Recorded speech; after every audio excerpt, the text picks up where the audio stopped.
We now shift our focus to Jammu and Kashmir in India that observed the 5th anniversary of abrogation of Article 370. Up next, we take a look at how 5 years have passed since the 5th of August 2019 and what has changed in Kashmir over the last 5 years.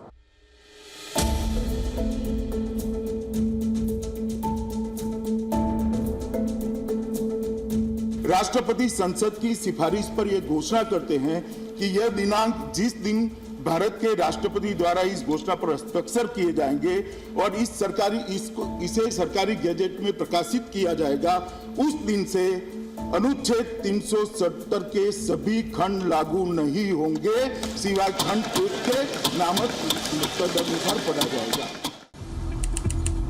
The 5th of August 2019, a red letter day for Jammu and Kashmir, changing the essential paradigm of its relationship with New Delhi, undoing a key cause in its identity that went back nearly 70 years. Article 370 of the Indian Constitution that gave Jammu and Kashmir special status in India was abrogated, repealed, removed, returning normalcy to the region, integrating it with the Indian mainstream. That was the idea. The Indian government called the article the root of Jammu and Kashmir's problems. On the same day in 2019, India's parliament passed the Jammu and Kashmir Reorganization Act. Jammu and Kashmir state was divided into 2 union territories, one Jammu and Kashmir and the other Ladakh. Fast forward 5 years. BJP leaders in the Kashmir Valley celebrate the anniversary and say the revocation has brought in development. They thanked Prime Minister Narendra Modi and Home Minister Amit Shah for the measure. In 2019, on the same day, Article 370 was finished.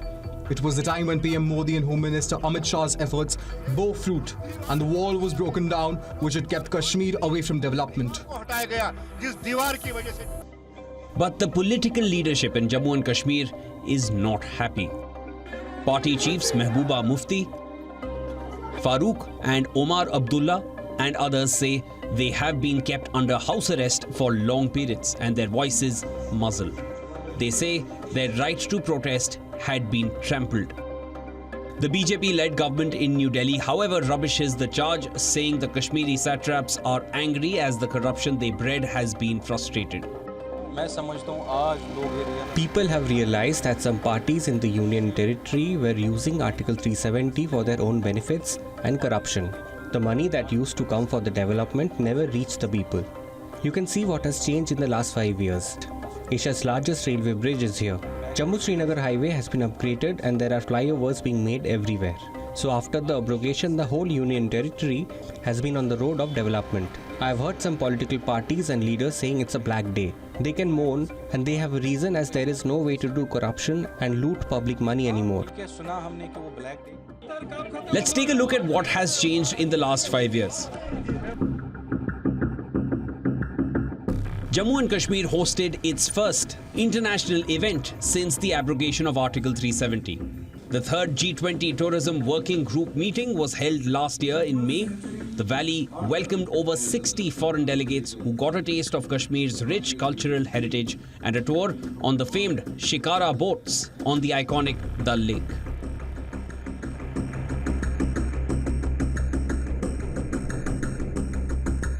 According to the Ministry of Home Affairs of India, J&K saw a sharp surge in the tourism sector in the last 5 years. There was a huge influx of tourists in 2023. The Union Territory recorded over 21.1 million tourist arrivals.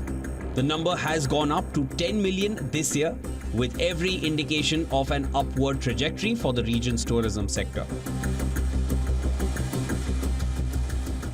The 2024 India general elections in Jammu and Kashmir, the first after abrogation of Article 370, was seen as a huge success.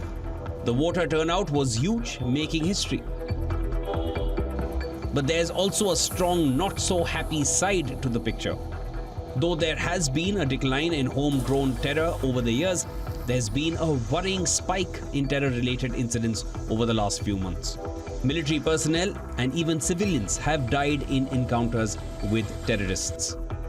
Multiple terror attacks have rocked the region since the new government was sworn in on the 9th of June, sparking concerns of terror outfits reviving old routes and operating mechanisms from the 1990s, when disruptive insurgent activity have peaked.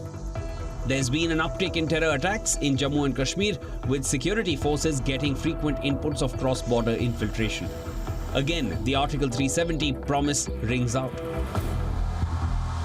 5 years ago, the government said Article 370 was the root of terror in Jammu and Kashmir. It is time for it to go.